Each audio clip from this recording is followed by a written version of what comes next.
1976-77 में हम लोग एक्सकवेशन के लिए गए वहाँ अयोध्या में। जो the director of excavation was professor B B Lal, जो जाने माने हुए जन एक्सकवेटर है, उन्हीं के अंडर में था। And we were from the school of archaeology. तो जब वहाँ जाके देखा तो हम लोगों का जो रहने की इंतजाम जो किया था वो बिल्कुल एकदम जो कंट्रोवर्शियल मस्जिद था उसके एकदम सामने था। तो रात भर जो है लोग आ रहे हैं, दिन भर लोग आ रहे हैं, तो खैर तब बहुत हुजूम आते थे वहाँ जो है लोगों का, जो है एक फरवर था लोगों का आने का, रामलला को एक बार जो है देखने का जो है वो था। तो जब भी एक्सकवेशन करते हैं हम लोग, एक्सकवेशन के पहले जो हम लोग जो है एक्सप्लोरेशन कर लेते हैं, उसको कंटेक्चुअलाइज करने के लिए जो हम खोदने जा रहे हैं उसके चारों तरफ क्या चीज मिलने जा रहे हैं। तो हम लोग जो ना अंदर जाने के लिए, मस्जिद के अंदर जाने के लिए कोशिश किया, तो वहाँ एक पुलिस वाला था, उन्होंने कहा ये बंद है, ये खोल नहीं सकते। तो हम लोगों ने कहा कि हमको इन कंट्रोवर्सी से कोई मतलब नहीं, हम तो खुदाई करने वाले हैं। तो उन्होंने ओपन कर लिया।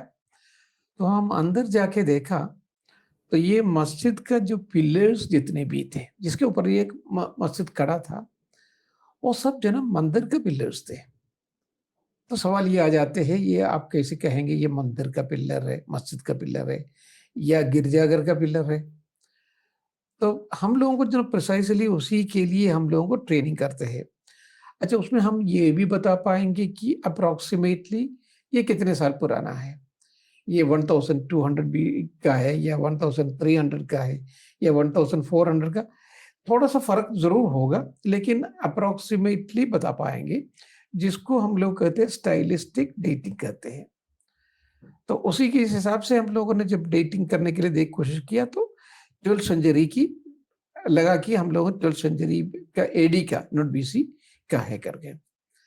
फिर प्रोफेसर बीबी लाल साहब ने उसके पीछे के साइड में, जो मस्जिद का जो मेहराब, वेस्टर्न साइड में मेहराब रहते उसके पीछे के साइड जब एक्सकवेशन किया तो पिलर बेसिस मिल गया। यहाँ तो पूरा पिलर मिला था, वो पिलर बेसिस बाहर में मिला। एंड देन सदर्न साइड में जब एक्सकवेशन किया वहां पर भी मिला। और ये पिलर बेसिस जितने भी है, वो पिलर को, आगे वाले पिलर जो है उसको खड़े करने के लिए था। You have to have a firm ground for that one. फिर वहां से बहुत सारे जो ना जो मूर्तियां मिलना शुरू हुआ, टेराकोटा का मूर्तियां मिल गया। तो अगर वो नीचे से, मस्जिद के नीचे के एरिया से, तो हम लोग इस नतीजे पे पहुंचे, यहाँ इसके पहले एक मंदिर था और उसको जो ना तोड़ के या टूटा हुआ होगा तो उसको रीयूज करके ये मस्जिद बनाया। लेकिन it was not an important issue at that time, 1976-77 में। लेकिन 1998 होते हुए ही ये एक बहुत बड़ा, सॉरी 1988 आते ही ये एक बहुत बड़ा इश्यू बन गया। बजरंग दल आ गया, वीएचपी आ गया, सारे बहुत सारे कम्युनिस्ट लोग जो ना काफी हावी हो गए, कम्युनिस्ट हिस्टोरियंस। अचानक से क्यों 1988 में हुआ? वो तब तक जो ना बाकी एक टेम्पल मूवमेंट शुरू हो गया था। ओके। जब वीएचपी ने शुरू किया है तो उसमें कुछ non archaeologist, that is historians, वो आके फिर आर्कियोलॉजी के बारे में ओपिनियन देना शुरू कर दिया। दैट वाज अलीगढ़ यूनिवर्सिटी के इरफान हबीब ग्रुप। जेएनयू के कुछ हिस्टोरियंस आके कहा कि प्रोफेसर लाल ने वहां एक्सकेवेशन किया है, लेकिन उनको मंदिर का एसोसिएटेड कोई भी मटेरियल नहीं मिला करके उन लोगों ने एक स्टेटमेंट पहले ही दे दिया, वो आउटस्मार्ट करने के लिए, प्रोफेसर लाल साहब को आउटस्मार्ट करने के लिए। अक्सर आर्कियोलॉजिस्ट इतना ज्यादा जो ना टॉकेटिव नहीं होते, वो प्रेस में जाते नहीं है। लेकिन ये सारे जो ना टीचर्स थे, प्रोफेसर थे, नॉट ऑफ आर्कियोलॉजी, ये सब हिस्टोरियंस थे। उसमें सिर्फ एक ही आदमी जो ना थोड़ा सा आर्कियोलॉजी के बारे में जानते थे। तो उसमें प्रोफेसर लाल साहब को फिर अपने को डिफेंड करना पड़ा। उन्होंने कहा नहीं, हम लोगों ने इसके वेट किया और उसमें बहुत सारे मंदिर के एसोसिएटेड चीजें भी मिली है, and we have also got temple pillars also. तो उनको सपोर्ट करने वाला कोई नहीं था, तो उन्होंने तो बोल दिया। लेकिन I was at that time in Madras में काम कर रहा था, आर्कियोलॉजिकल सर्वे ऑफ इंडिया में डिप्टी सुपरिंटेंडिंग आर्कियोलॉजिस्ट था। और मैंने एक स्टेटमेंट जो दे दिया है, जो देना नहीं चाहिए था उस टाइम में भी, खतरनाक है। तो मैंने ये स्टेटमेंट दे दिया है कि प्रोफेसर बीबी लाल साहब ने वहाँ एक्सकवेशन में उनको जो ना बहुत सारे मंदिर के अवशेष मिला है, and I was a witness to that one, क्योंकि मैं ही I was the only Muslim who had participated in that excavation, and I have seen the whole thing with my own eyes, and that was my statement.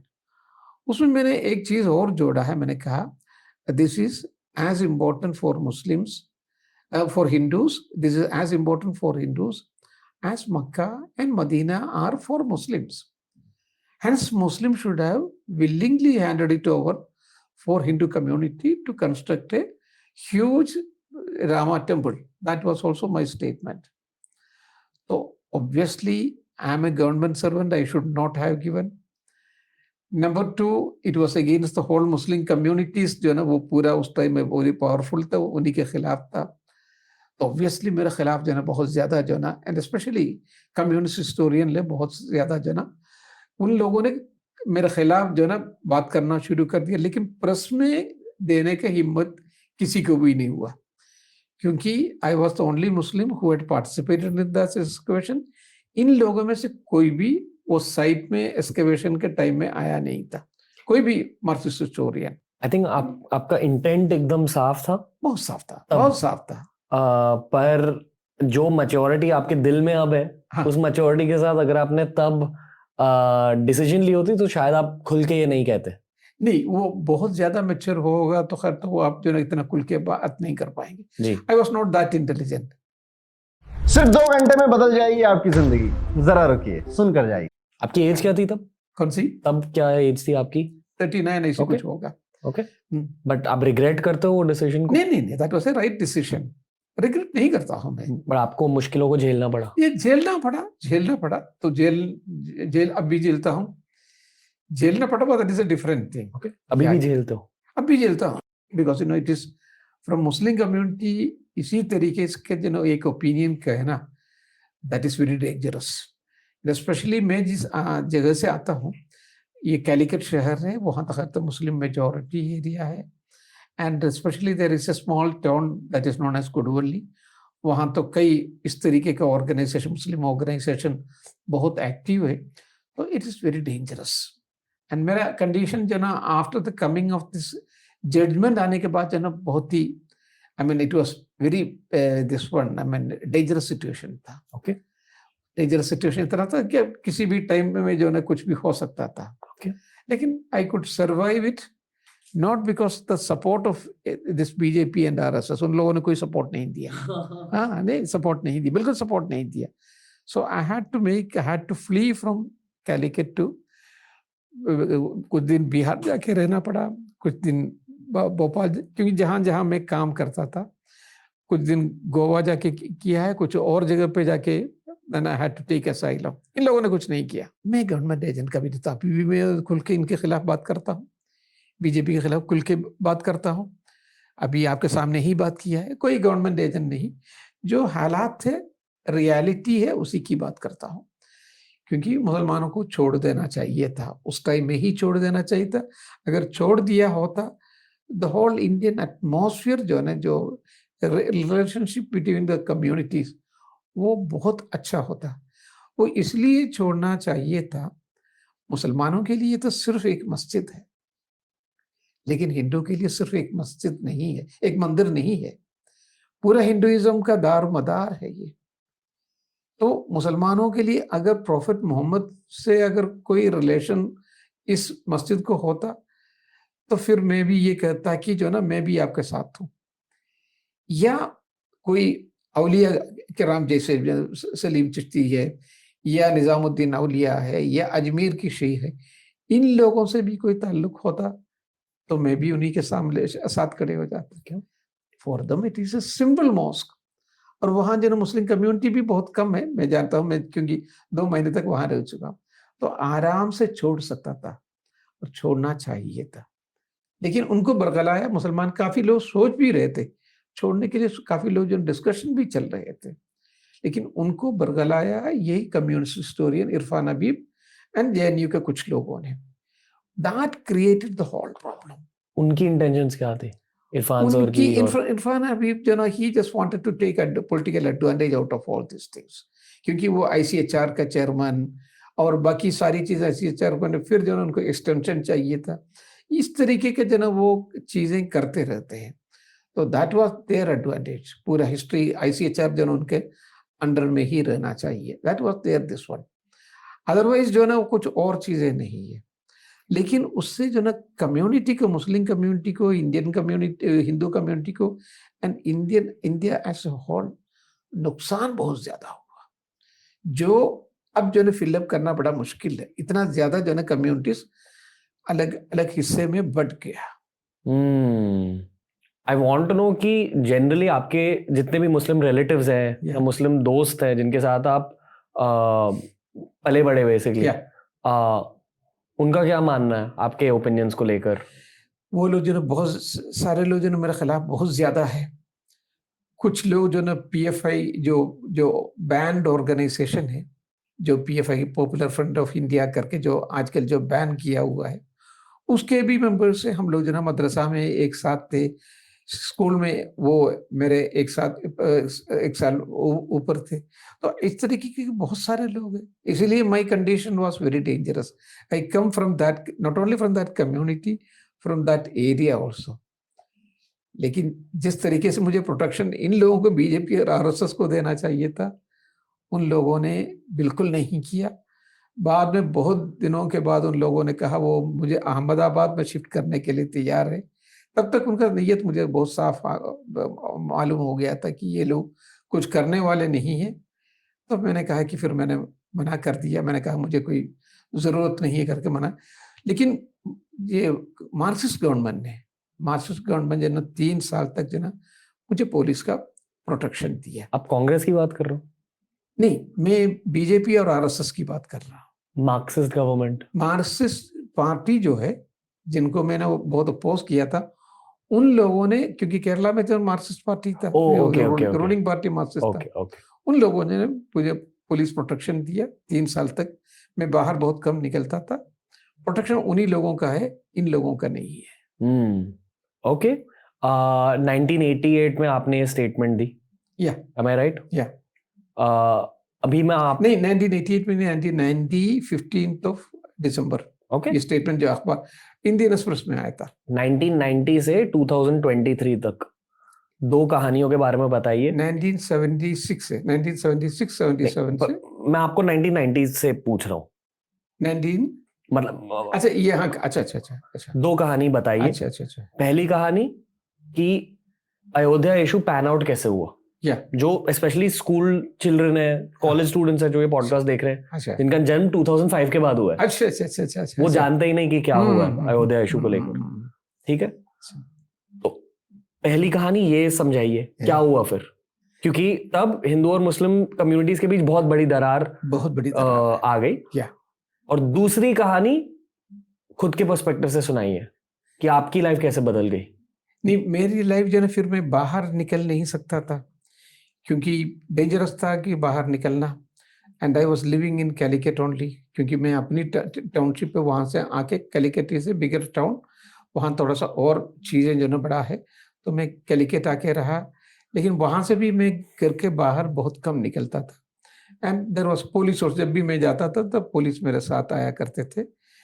By that time Covid जो ना आ गया, तो पूरा दुनिया जो ना, Covid जो ना पूरा दुनिया के लिए तो खैर तो एक बहुत बड़ा मारामारी था, लेकिन in a way that was safer for me, क्योंकि फिर जो ना लोग बाहर निकल नहीं सकता था, और पूरे की पूरा नरेशन जो ना फिर बदल गया।